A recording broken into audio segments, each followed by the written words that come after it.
पूर्णमिदं पूर्णात् पूर्णमुदच्यते पूर्णस्य पूर्णमादाय पूर्णमेवावशिष्यते। ॐ शान्ति शान्ति शान्तिः। ॐ भद्रं कर्णेभिः शृणुयामदेवाः भद्रं पश्येमाक्षभिर्यजत्राः स्थिरैरङ्गैस्तुष्टुवापुंसस्तनूभिर्व्यसेम देवहितं यदायुः। स्वस्ति न इन्द्रो वृद्धश्रवाः स्वस्ति नः पूषा विश्ववेदाः स्वस्ति नस्तारक्षो अरिष्टनेमिः स्वस्ति नो बृहस्पतिर्दधातु। ॐ शान्ति शान्ति शान्तिः। शङ्करं शङ्कराचार्यं केशवं बादरायणं सूत्रभाष्य कृतौ वन्दे भगवन्तौ पुनः पुनः। ईश्वरो गुरुरात्मेति मूर्तिभेदविभागिने व्योमवद्व्याप्तदेहाय दक्षिणामूर्तये नमः। ॐ शान्ति शान्ति शान्तिः। श्री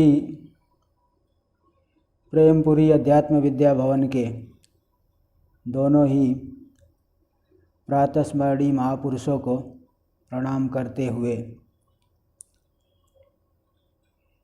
आज का विचार आरंभ करते हैं। बड़े ही हर्ष का अवसर है कि हम लोग इस श्री प्रेमपुरी अध्यात्म विद्या भवन के माध्यम से इस आश्रम से श्रवण कर रहे हैं मुंडक उपनिषद, जो कि अथर्ववेद संबंधी उपनिषद है। इस प्रातः स्वाध्याय प्रवचन सत्र में इसका हम लोग श्रवण कर रहे हैं।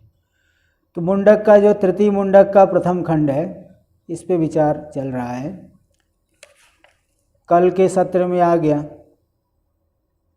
कि इसके पूर्व में सत्य की महत्ता बताई गई, सत्य के महत्व को बताया गया, और इसके बाद वह परमात्मा, उस परमात्मा का स्वरूप क्या है, किस धर्म वाले हैं, इसको दिखाने के लिए ये तृतीय मुंडक के प्रथम खंड का 7वां मंत्र आया। बृहच्च तद्दिव्यम अचिंत्य रूपम। वह परमात्मा बृहत, सबसे विशाल व्यापक है, वह दिव्य है, अचिंत्य रूप वाला है। सूक्ष्माच्च तत्सूक्ष्म तरंग विभाति। वह अत्यंत सूक्ष्म से भी सूक्ष्म है। दूरात सुदूरे, वह दूर से भी दूर है। सर्वत्र जब व्यापक है तो दूर से भी दूर है। जो हम दूर की वस्तु मानते हैं उससे भी ज़्यादा दूर है, ये सर्वत्र है। तदिहांतिकेच, और सबसे नज़दीक भी है, क्योंकि हमारा ही स्वरूप है, बिल्कुल अंतर है ही नहीं। इससे ज़्यादा नज़दीक में कौन हो सकता है। तो पश्य स्विहैव निहितम गुहायाम। इस शरीर में, गुहा में सदा निहित निगूढ़ रूप से, वहाँ पे स्थित रूप से विद्वानों के द्वारा लक्षित होता है। विद्वान लोग जान लेते हैं। इसलिए अन्यत्र भी आता है कि ब्रह्म के होने में क्या प्रमाण है। तो वहाँ तैत्तरीय उपनिषद आदि में आया कि रसो वैसा रसो एव हयम लब्ध्वा आनंदी भवत। वह रस रूप है। कुछ तो ऐसा आनंद स्वरूप परमात्मा है जिसके बल पर, जिसके आधार पे, जो बाह्य साधन संपत्ति से रहित है, तीनों ऐषणाओं से रहित लोग हैं, तो भी बड़े बड़े राजाओं से भी अधिक प्रसन्न दिखाई पड़ते हैं, तेजस्वी दिखाई पड़ते हैं। तो उनका है, उनके आनंद का कारण, उनको जो आनंद का अनुभव हो रहा है उसका कारण वो ब्रह्म है, ऐसा मानना पड़ेगा।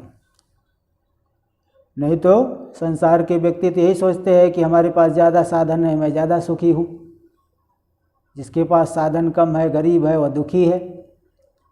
लेकिन कुछ लोग ऐसे हैं जिनके पास कोई साधन सामग्री नहीं है, तो भी अत्यंत तेजस्वी है, अत्यंत आनंदित दिखाई पड़ते हैं। इसलिए उदाहरण है, जब परशुराम जी भगवान राम जी के साथ में जो और लक्ष्मण जी के साथ में विवाद हुआ, उसमें परास्त होकर के जा रहे थे। वे विवाद में परास्त हो गए क्योंकि वो तो भगवान का अवतार हो गया, तो उस समय उनका तेज वहाँ चले गया। उस समय वह उनसे लक्ष्मण से वाद विवाद में वो थोड़ा परास्त होकर के जा रहे हैं, तो उनका जो है मन अत्यंत खिन्न है। तभी उन्होंने देखा कि एक कोई विरक्त पुरुष धूल में लेटा हुआ है, लेकिन उसके चेहरे पे इतना तेज है कि ऐसा लग रहा है कि त्रिलोकी का साम्राज्य इनको मिल गया है, इतना प्रसन्न है। धूल में लेटे हुए, वो बृहस्पति के बड़े भाई थे, संवर्त नाम के अवधूत ज्ञानी पुरुष है। तो धूल में लेटे हुए हैं लेकिन परमानंद में निमग्न है। बाद में उन्होंने परशुराम जी को बताया कि तुम जाकर के अभी महेंद्र पर्वत पे तपस्या करो। परशुराम जी को उन्होंने उपदेश दिया, लेकिन उस समय उनका मन जो है उतना सूक्ष्म नहीं था, उपदेश को नहीं ग्रहण कर पाए। इसलिए वो महेंद्र पर्वत पे जाके तपस्या किए। फिर बाद में दत्तात्रेय भगवान ने उपदेश दिया। तो देखिए, संवर्त अवधूत धूल में लेट रहे हैं, लेकिन अत्यंत तेज है, आनंद में निमग्न है। ऐसे इसलिए तो कोई तो ऐसा एक तत्व है जिसके आधार पर सभी ऐषणाओं का परित्याग कर देने वाले ऐसे अधिकारी भी आनंदित हो रहे हैं। तो रसो वै सह जिसको कहा गया शास्त्र में, तो परमात्मा मानना पड़ेगा। देखिए, शास्त्र में गृहस्थों के लिए भी निष्काम कर्म का कथन किया गया। महात्माओं को लिए भी अपरिग्रह वृत्ति से रहे, गेरू कपड़ा धारण करे, चमक दमक से दूर रहे। तो ये सब विधान क्यों किया गया है? उसी की प्राप्ति के लिए किया गया है, अंतःकरण में योग्यता है। तो कोई तो तत्व है जो आनंद स्वरूप है, और वह भय और अभय, विद्वानों के अभय का हेतु है, और जो अविवेकियों के, अज्ञानियों के भय का हेतु है, जिससे डर करके अज्ञान दशा में पुरुष पाप नहीं करता कि अगर हम पाप करेंगे तो हमें वह परमात्मा नरक में डाल देगा, दुखी करेगा, हम जो है पीड़ित होंगे। तो जो अविवेकियों के, अज्ञानियों के भय का हेतु है और विवेकियों के, ज्ञानियों के अभय का हेतु है, ज्ञानी जिसमें स्थित होकर के अभय हो जाते हैं, ऐसा वह तत्व है। इसलिए तो कुल मिला के वह अद्वितीय तत्व है, व्यापक है, सूक्ष्म से भी सूक्ष्म है, बृहत से भी बृहत है। क्योंकि जो द्वैत है, भेद दर्शन, वह तो भय का कारण बनता है। अद्वैत में प्रतिष्ठित हो गए फिर कोई भय का हेतु नहीं। तो ऐसा एक नित्य तत्व है जो कि हृदय बुद्धि रूपी गुहा में योगियों के द्वारा लक्षित होता है, विद्वानों के द्वारा लक्षित होता है। विद्वान लोग जिसको लक्षित करके फिर स्वरूपत्वेन अनुभव करते हैं, स्वरूपत्वेन जान लेते हैं। किंतु जो अविद्या से ढके हुए हैं वो नहीं जान पाते, वो लक्षित नहीं कर पाते। इसलिए जब नया कोई साधक आता है वेदांत का, वो पूछता है गुरुजी, महात्माओं से पूछते हैं, गुरुजी ये जो है प्रत्यक्ष इतना संसार दिख रहा है, वह मिथ्या कैसे है? जो प्रत्यक्ष अनुभव में आ रहा है, क्योंकि ब्रह्म विज्ञान का उदय हो ही नहीं सकता, क्योंकि जब प्रत्यक्ष संसार इतना दिख रहा है तो एक अद्वैत तत्व का ज्ञान होगा कैसे? पहली बात तो संभव ही नहीं है, और दूसरी बात चलो हम मान भी ले संभव है, तो ब्रह्म ज्ञान द्वैत ज्ञान का बाध करेगा, द्वैत ज्ञान ब्रह्म ज्ञान का बाध क्यों नहीं करेगा? उल्टा क्यों नहीं हो सकता? क्या विनिगमना है, क्या आपके पास युक्ति है कि ब्रह्म ज्ञान ही द्वैत ज्ञान का बाध कर लेगा? द्वैत ज्ञान ब्रह्म ज्ञान का बाध क्यों नहीं करेगा, ये बताइए। और दूसरी तीसरी बात, आत्मा तो सुखी दुखी मालूम पड़ रहा है, वह परमानंद रूप कैसे है? परमानंद रूप है तो संसार का अध्यारोप कैसे हुआ? इस तरह के प्रश्न पूछता है नया साधक। तो गुरु उसको जो है सांत्वना देते हैं, उसकी बहुत प्रशंसा करते कि तुम धन्य हो, क्योंकि ये जो विवेक इतना हो, तत्व विषयक जिज्ञासा जिसके अंदर आ जाए, समझ लो उसके कई जन्मों की साधना जो है सार्थक हो रही है। इसलिए खंडन खंड खाद्य में श्री हर्ष मिश्र जी ने लिखा है, ईश्वरानुग्रहादेशा पुंसाम अद्वैत वासना महाभय कृतत्राणा द्वित्राणायम यदि जायते। ईश्वर के अनुग्रह से ही पुरुषों को अद्वैत की वासना उत्पन्न होती है, और बहुत ज़्यादा लोगों को नहीं। वहाँ तो उन्होंने कहा द्वित्राणाम, 2 अथवा 3, यानी दुर्लभ है। वास्तव में जिज्ञासु बहुत कम होते, 2 या 3 का मतलब कम होते हैं, बहुत ज़्यादा नहीं होते। तो इस तरह से, तब इस तरह से इस प्रकार से प्रश्न करते हैं। अविवेकी लोग लक्षित नहीं कर पाते, तो इस तरह से प्रश्न करते हैं। और भी अधिक संसारी है तो वहाँ तक भी नहीं पहुँच पाता। तो गुरु तो उत्तर देते हैं कि भाई जैसे हम इन सारे प्रश्नों का उत्तर स्वप्न दृष्टांत से कर लेना चाहिए।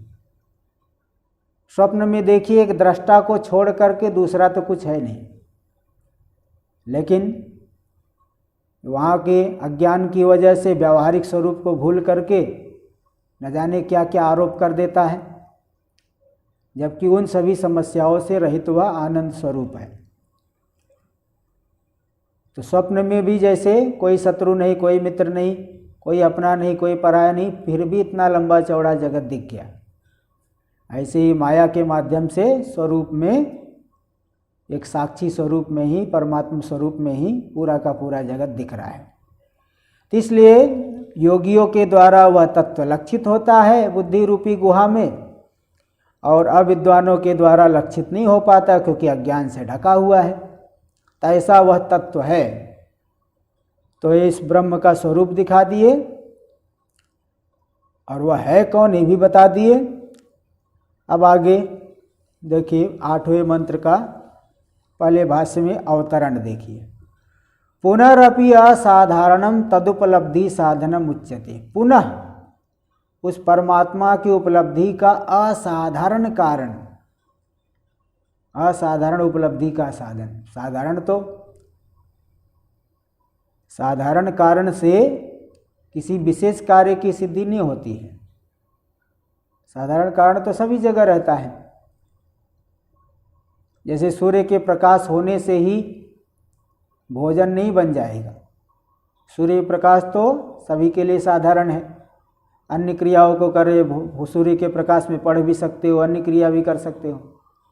तो सूर्य प्रकाश होने मात्र से भोजन नहीं बन जाए। भोजन के लिए आपको अलग से अग्नि चाहिए और कुछ तेल मसाला सब्जी आदि चाहिए। असाधारण कारण से कार्य की उत्पत्ति होती है।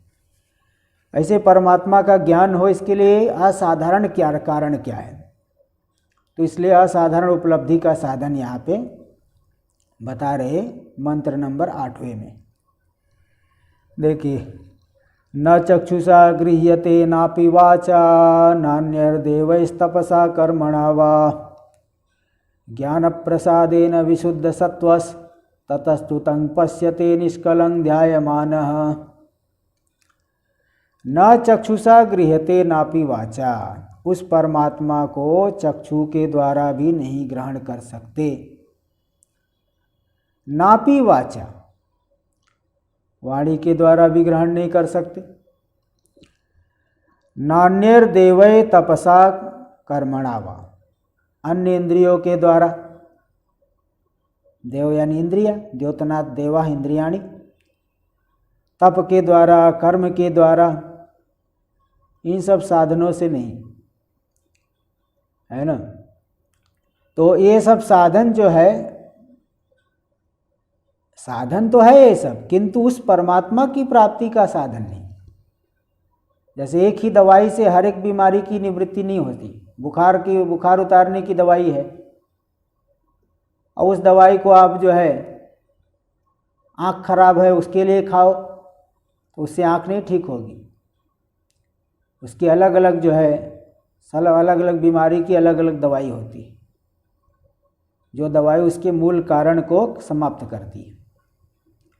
तो मूल कारण यहाँ क्या है? द्वैत दर्शन का, अनिष्ट की प्राप्ति, अनर्थ की प्राप्ति, इसका मूल कारण है अज्ञान। और ये तो सर्वत्र प्रसिद्ध है, प्रसिद्ध ही है कि अज्ञान की निवृत्ति ज्ञान से ही होती है। चाहे किसी भी वस्तु विषय का ज्ञान हो, जब उस वस्तु के अधिष्ठान को आप जानोगे तभी अज्ञान की निवृत्ति होती है। और दूसरा, चाहे कुछ भी करो, प्राणायाम करो, दंड बैठक लगाओ, है ना, मनाओ, जाप करो, ते जो है उससे वो सब वो लाभ नहीं मिल सकता। तो न चक्षुषा गृह्यते नापि वाचा, चक्षु के द्वारा भी परमात्मा का ग्रहण नहीं हो सकता। नहीं तो सभी के पास आंखें हैं, सभी के पास चक्षुर इंद्रिया है, तो सभी ज्ञानी हो जाते, लेकिन चक्षु के द्वारा नहीं। नापि वाचा, वाणी के द्वारा भी नहीं, अन्य इंद्रियों के द्वारा भी नहीं, तप के द्वारा भी नहीं, कर्मों के द्वारा भी नहीं। तो ज्ञान प्रसादेन विशुद्ध सत्व, ज्ञान की प्रसाद से, निर्मलता से। ज्ञान शब्द का अर्थ लेना यहाँ बुद्धि। ज्ञायते अर्थो अनेन इति ज्ञानम, यानी बुद्धि। बुद्धि की निर्मलता के द्वारा विशुद्ध सत्व, जो विशुद्ध अंतःकरण वाला पुरुष है, आत्मा का दर्शन कर लेता है। ततस्तुतम, है ना, ततः, उस ज्ञान की प्रसन्नता से ही, ज्ञान के प्रसाद, बुद्धि के प्रसाद से ही, उसके अनंतर ही, तो ज्ञान बुद्धि की निर्मलता से जो विशुद्ध अंतःकरण वाला है, योग्य हो गया है, उस योग्य पुरुष को ज्ञान होता है, अपने अंतःकरण में ही परमात्मा को पहचान लेता है। उसकी दृष्टि में एक विलक्षणता आ जाती है। जैसे बड़े बड़े संतों की दृष्टि में है, भगवान का दर्शन कर लिए, कुत्ते के भेष में भगवान आए तो भी उनको देखे, गधे में भी भगवान का दर्शन किए।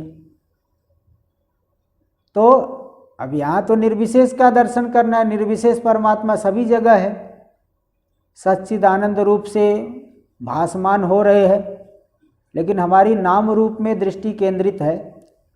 नाम रूप से हम मिला करके देखते हैं, घटो अस्ति, पटो अस्ति, दंडो अस्ति, मनुष्यो अस्ति।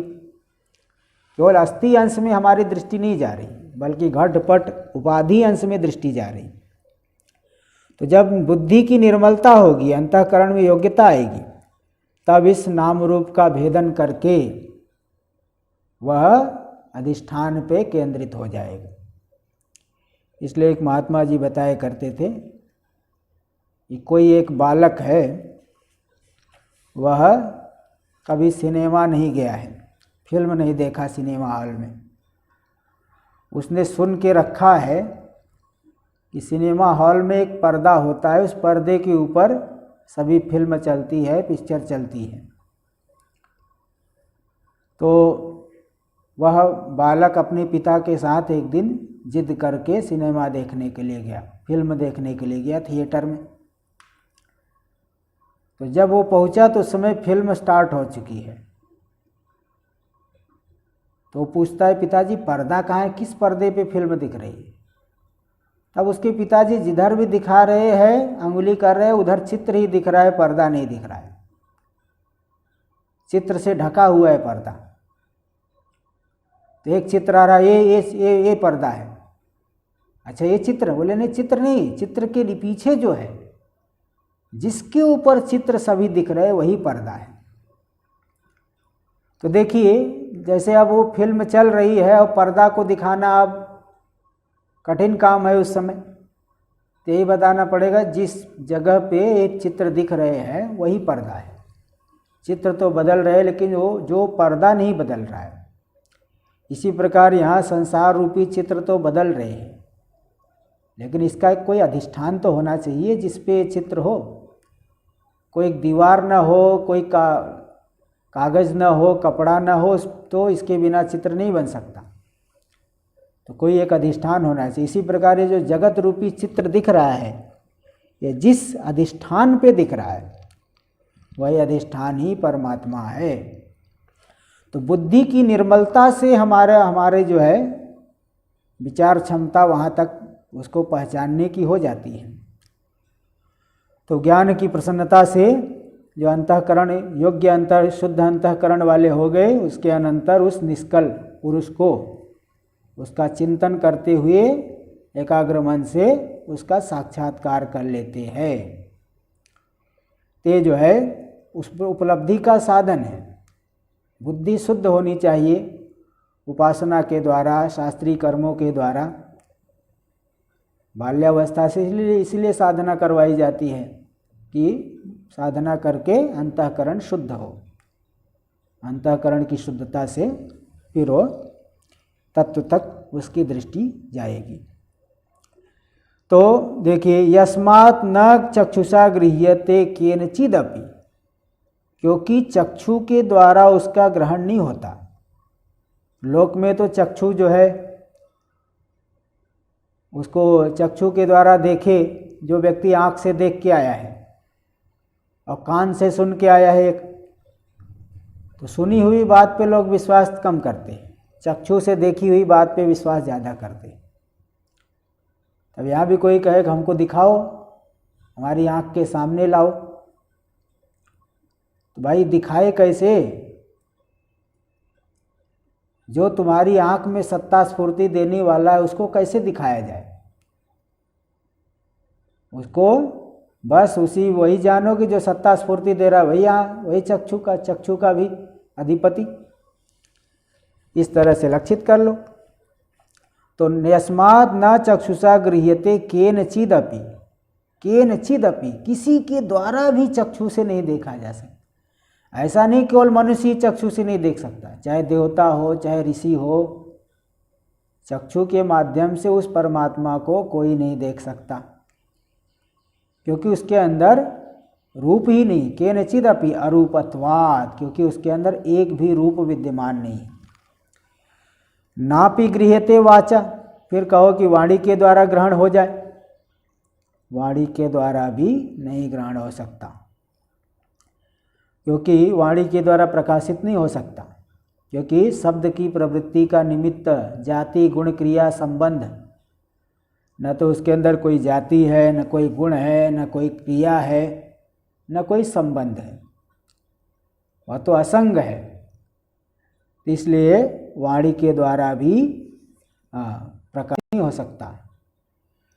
वाचा गृह वाचा अनविधेयत्वात्, वाणी के द्वारा वह नहीं। नापि गृह्यते वाचा, न तो वाणी के द्वारा गृहीत हो सकता है, क्योंकि अनविधेयत्वात्, अवाच्यत्वात्, वह किसी का वाच्य नहीं है। न च अन्यर्देवैर, फिर कहो कि अन्य इंद्रियों के द्वारा, श्रोत्रेंद्रिय के द्वारा। भाई जब बड़े बड़े का निषेध हो गया, इसको बोलते प्रधान मल्ल निवारण न्याय। मुख्य मल्ल का जब मुख्य मल्ल परास्त हो गया तो बाकी सभी मल्ल कमजोर जो मल्ल है, पहलवान है, वो तो हार ही जाएंगे। जब चक्षु वाणी इत्यादि इंद्रियों की गति नहीं है तो श्रोत्र आदि की कहाँ से गति होगी? इसलिए वो नहीं जान सकते।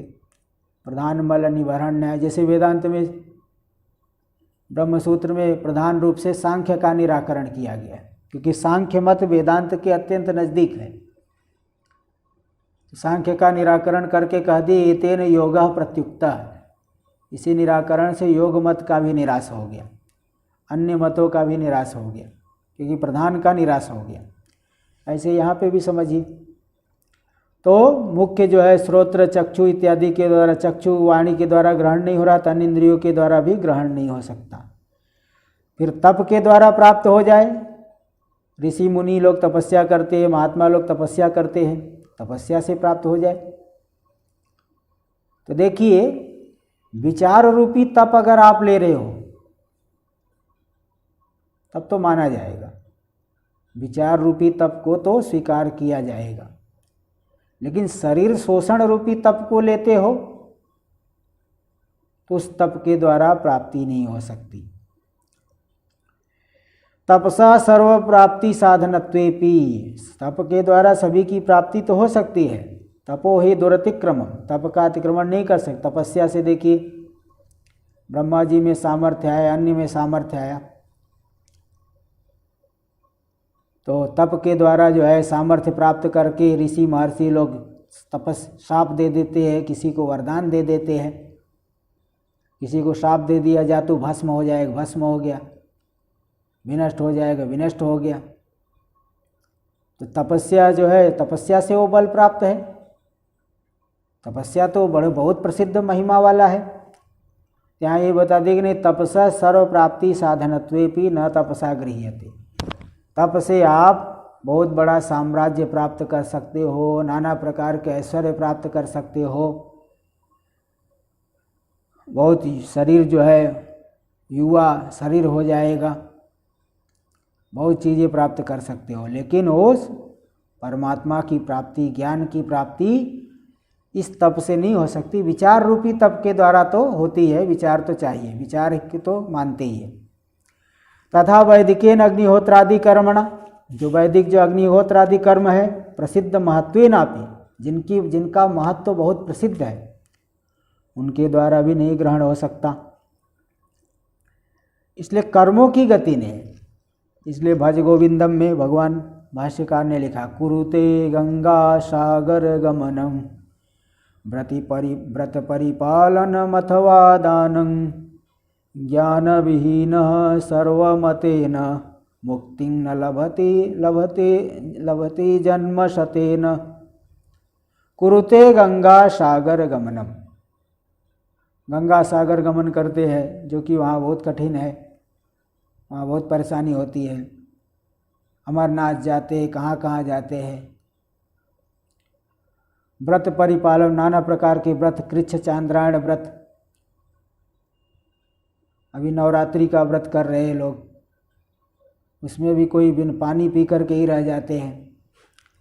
तो व्रत परिपालन अथवा दानम, दान कर देते हैं, भूमि दान, गोदान, बहुत बड़ी बड़ी संपत्ति का दान करते हैं। तो भी व्रत परिपालनम अथवा दानम, तो भी ज्ञान विहीन सर्वमतेन मुक्ति न लभति जन्म सतेन। हाँ, तो मुक्ति न लभते जन्म सतेन, तो ज्ञान विहीन, जो ज्ञान से रहित है, वह मुक्ति की प्राप्ति नहीं कर सकता, चाहे सैकड़ों जन्म बीत जाए। इसलिए उसके द्वारा भी प्राप्त नहीं हो सकता। तथा वैदिकेन अग्निहोत्रादि कर्मणा प्रसिद्ध महत्वेनापि, जो वैदिक अग्निहोत्रादि कर्म है, जिनकी महिमा प्रसिद्ध है, उनके द्वारा भी न गृह्यते, उनके द्वारा भी उस परमात्मा का ग्रहण प्रत्यक्ष नहीं हो सकता। किं पुनस्य तस्य ग्रहणे साधनम, फिर उनके ग्रहण में, परमात्मा के ग्रहण में साधन क्या है, किस साधन के द्वारा हम जान लें, उस एकांतिक साधन को बताइए। यहाँ बता रहे ज्ञान प्रसादेन, ज्ञान की प्रसन्नता से, ज्ञान यानी बुद्धि लेना, ज्ञायते अर्थो अनेनिति ज्ञानम, ज्ञान प्रसादेन आत्मावबोधन समर्थम अपि स्वभावेन प्राणिनाम ज्ञानम, जो बुद्धि है स्वच्छ है, सत्वगुण का कार्य है। सत्वगुण कार्य का कार्य होने से आत्मा के अवबोधन में समर्थ तो है, तो भी स्वभावेन सर्व प्राणिनाम ज्ञानम, फिर भी स्वाभाविक रूप से जो सभी प्राणियों का ज्ञान है, बुद्धि है, बाह्य विषय रागादि दोष कलुषितम, बाह्य विषय रागादि दोष से कलुषित है। अनादिकालीन जो कामनाएं है, कामनाओं से विषयों में प्रवृत्ति होती है। जो प्रकृति है, माया है, जीव को कैसे प्रवृत्त कराती विषयों में? प्रकृति एक विलक्षण तरीके से प्रवृत्त करा देती है। प्रकृति कोई, माया कोई डंडा लेके नहीं प्रवृत्त कराती, बल्कि उसका एक तरीका है। क्या तरीका है? गीता में आ गया, इंद्रियस्य इंद्रियस्यार्थे राग द्वेषो व्यवस्थितौ तयोर्न वशमागच्छे तौ ह्यस्य परिपन्थिनौ। इंद्रियों का इंद्रियों के विषयों में राग और द्वेष व्यवस्थित है। जिस व्यक्ति को प्रवृत्त कराना हो उसके अंदर राग उत्पन्न कर देती है। जैसे कोई व्यक्ति है, कोई छोटा बच्चा है, वो कभी चॉकलेट अभी नहीं खाया है, माँ का दूध ही पीता है। थोड़ा सा बड़ा हुआ, कुछ साल भर का हो गया तो उसको चॉकलेट खिला दिए। चॉकलेट उसे बहुत अच्छा लगा, उसके प्रति उसे राग उत्पन्न हो गया उसके अंतःकरण में, उसे अच्छा लगा। सुखानुसयी राग, जिस वस्तु से सुख मिलता है उसमें फिर हमारा राग उत्पन्न हो जाता है। तो उसमें राग उत्पन्न हो गया, बार बार मांगेगा पैसा, चॉकलेट मांगेगा, पैसा मांगेगा, पैसे से खरीद के लाएगा। यहाँ तक कि उसी चॉकलेट के चक्कर में पैसा भी चोरी भी कर लेता है कोई कोई। तो देखिए, इंद्रियों का विषयों में राग उत्पन्न हो गया। इंद्रियों का राग हो गया, मुझे ये मिले, इससे मैं सुखी हो जाऊं।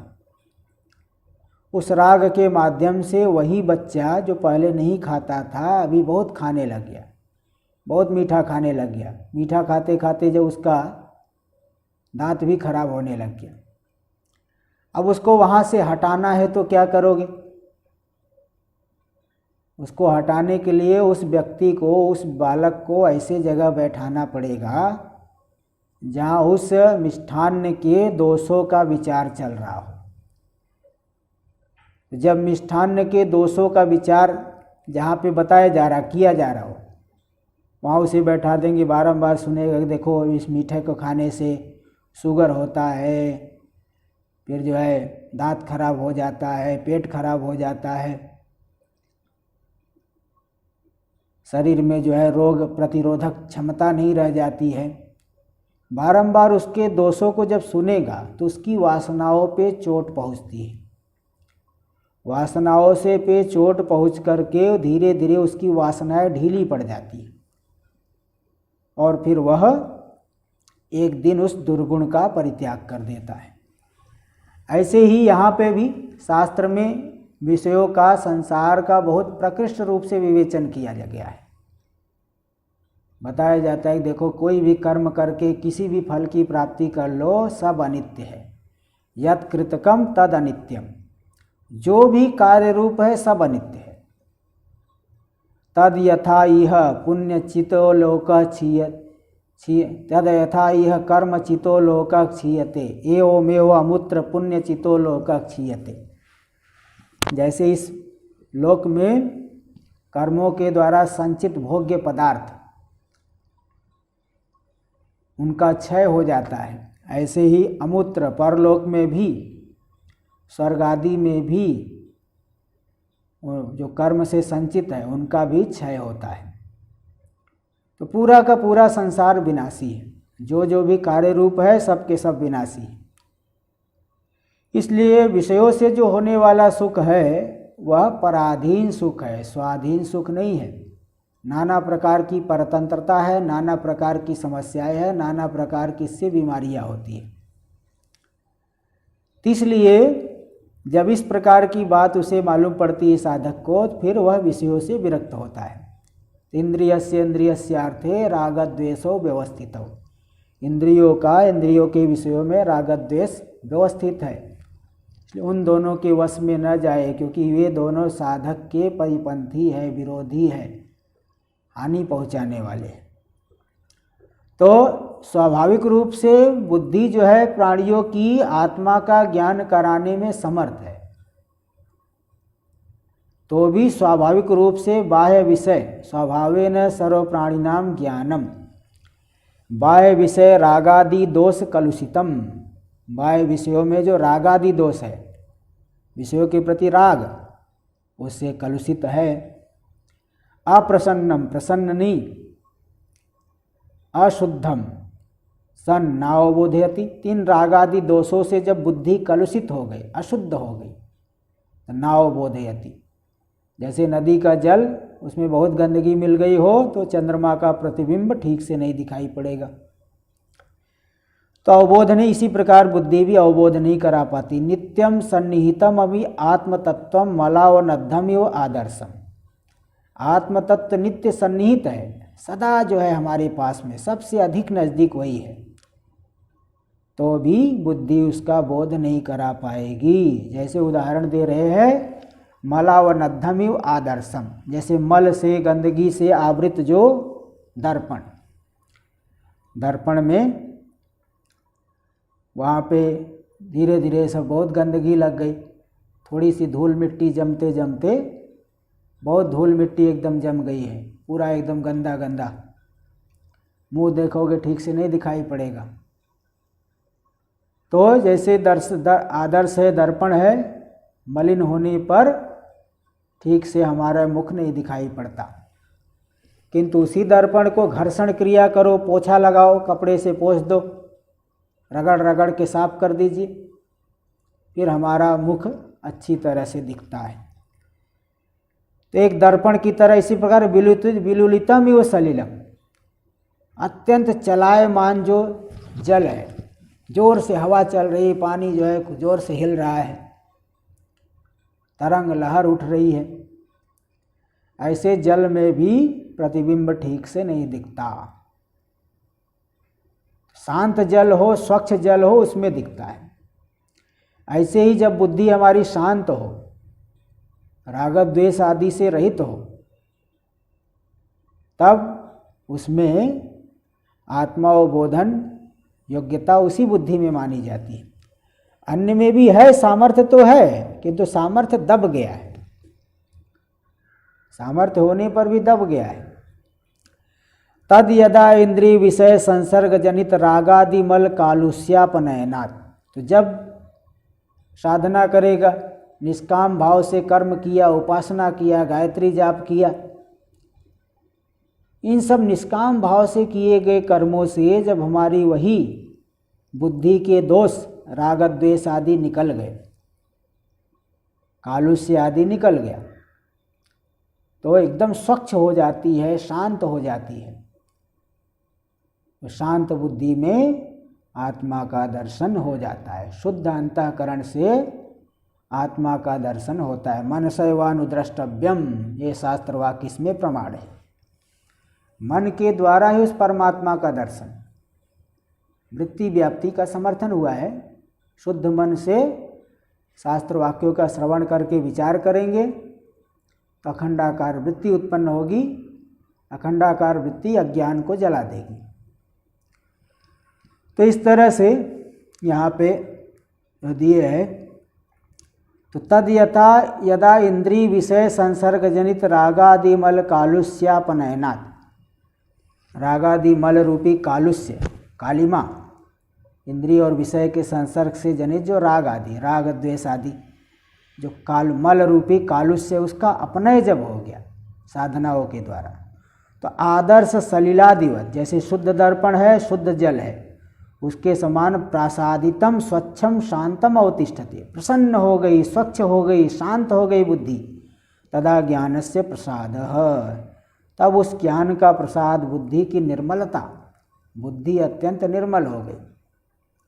और निर्मल बुद्धि जो है विचार में तत्पर हो गई, तत्पर भी होना चाहिए।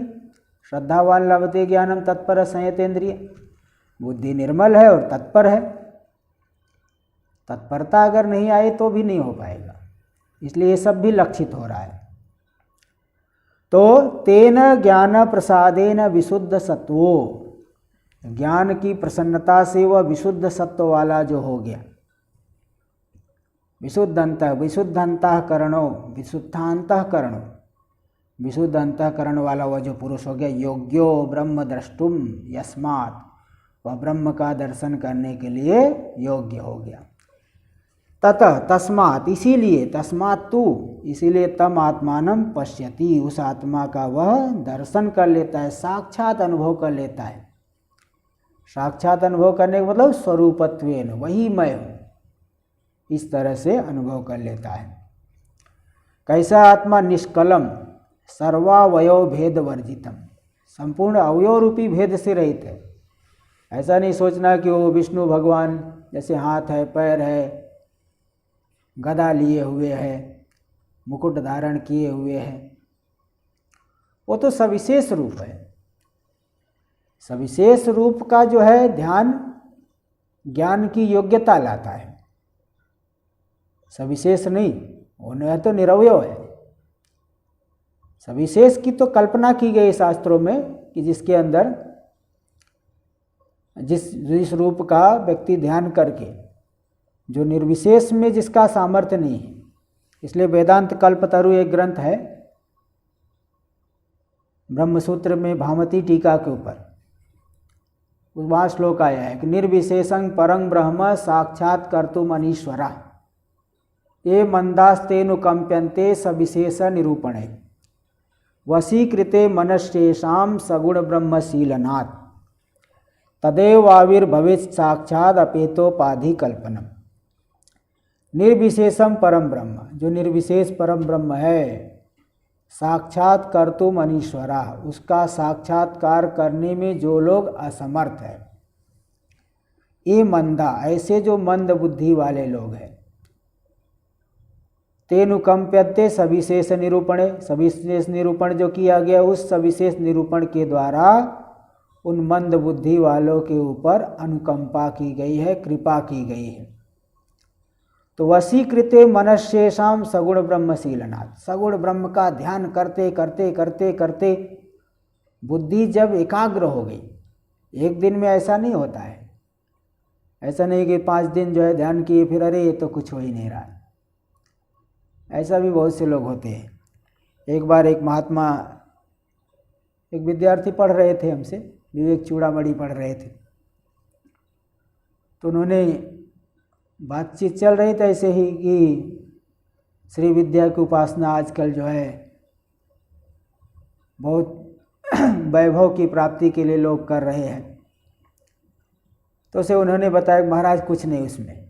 मैंने कहा आपको कैसे मालूम? बोले मैंने भी किया था। बोले कितने समय के? बोले नहीं 2-3 महीने में किया था। अब बताओ 2-3 महीने में क्या मिलेगा? अगर आप 4-6 साल तत्पर होके किए होते तब आप कह सकते थे कुछ लाभ नहीं हुआ। 2-3 महीने में क्या होता है? 2-3 महीने में तो बुद्धि जो है समाहित होने में ही लग जाएगा, उस उपासना के स्वरूप को ही ठीक से समझने में लग जाएगा। तो इसलिए बहुत थोड़ा जो साधन है उसमें स्थिरता बहुत आवश्यक होती है। कोई भी साधन है उसमें स्थिरता बहुत जरूरी होती है।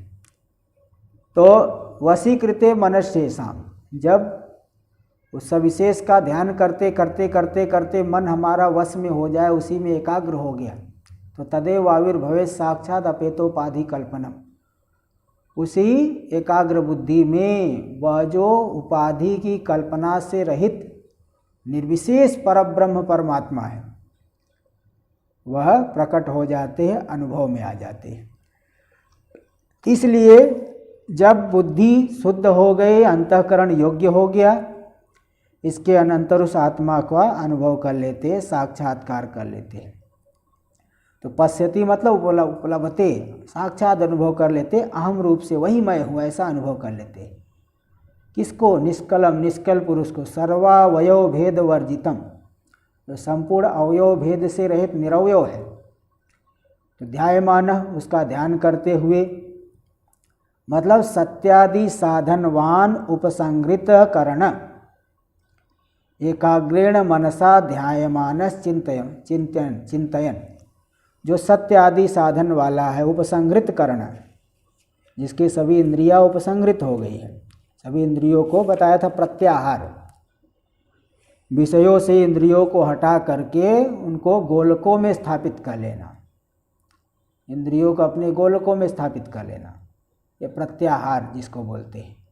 तो उपसंहृत करण वाला, सत्यादि साधन वाले होकर के सत्यादि साधन बता दिए, जो सत्य शम दम उपरति तितिक्षा इत्यादि साधन वाले हैं। और दुर्गुण जो पिछले पाठ में आ ही गया था कि कुहक, माया, साठ्य, अहंकार, दंभ, अनृत, इन सब से रहित है। तो ऐसा जो सत्यादि साधन वाल उपसंहृत करण ग्राम वाले एकाग्रेण मनसा, एकाग्र मन के द्वारा ध्यान करते हुए उसकी उपलब्धि करते हैं, निधिध्यासन करते हुए, निधिध्यासन करके उसकी उपलब्धि कर देते हैं। तो देखिए क्या है यहाँ पे, ध्यायमान ध्यान करते हुए उपलब्धि करते हैं, मतलब उपलब्धि तो प्रमाण से होगी, ज्ञान तो प्रमाण से होगा, किंतु उसका अंग जो है, निधिध्यासन भी अंग है, निधिध्यासन भी कुछ विघ्नों को दूर करता है, इसलिए इसको अंग रूप से माना गया है। तो इस तरह से यहाँ पे बता दिए कि यही असाधारण कारण बता दिए कि किसी भी इंद्रिय के द्वारा नहीं, वाणी के द्वारा नहीं, तप कर्म इत्यादि के द्वारा नहीं, बल्कि विशुद्ध हृदय के द्वारा, विशुद्ध अंतःकरण के द्वारा ही उस परमात्मा का जो है तत्पर होकर के ध्यान करके, निधिध्यासन करके, और निधिध्यासन से पहले श्रवण मनन तो समझ ही लेना चाहिए। बिना श्रवण मनन जो है तात्पर्य का निर्धारण नहीं हुआ है। मनन करके विरोध, युक्तियों से विरोध का परिहार नहीं किया। प्रत्यक्ष आदि विरोध जो बताया था, अभी आरंभ में ही बताया कि जो साधारण व्यक्ति कहेगा कि ब्रह्म ज्ञान तो हो ही नहीं सकता है क्योंकि इतना भेद रहा है, इसलिए युक्ति आदि के द्वारा तो श्रवण से तात्पर्य निर्धारण, मन के द्वारा प्रत्यक्ष आदि विरोध का परिहार करके, निधिध्यासन करके उसी निश्चित तत्व में स्थित हो गया और अहम रूप से आत्मा का अनुभव कर लिया, वही मैं हूँ, तब उस ज्ञान से वह ज्ञानी मुक्त हो जाते हैं। इस बात को यहाँ बताया गया। आगे का विचार हम लोग कल के सत्र में करेंगे। ओम भद्रं कर्णेभिः शृणुयाम देवाः, भद्रं पश्येमाक्षभिर्यजत्राः, स्थिरैरङ्गैस्तुष्टुवागुंसस्तनूभिर्व्यसेम देवहितं यदायुः। स्वस्ति न इन्द्रो वृद्धश्रवाः, स्वस्ति नः पूषा विश्ववेदाः, स्वस्ति नस्तारक्षो अरिष्टनेमिः, स्वस्ति नो बृहस्पतिर्दधातु। ओम शांति शांति शांति। शंकरं शंकराचार्यं केशवं बादरायणं सूत्रभाष्यकृतौ वन्दे भगवन्तौ पुनः पुनः। ईश्वरो गुरुरात्मेति मूर्तिभेदविभागिने व्योमवद्व्याप्तदेहाय दक्षिणामूर्तये नमः। ओम शांति शांति शांति। ओम नमः पार्वती पतये। हर हर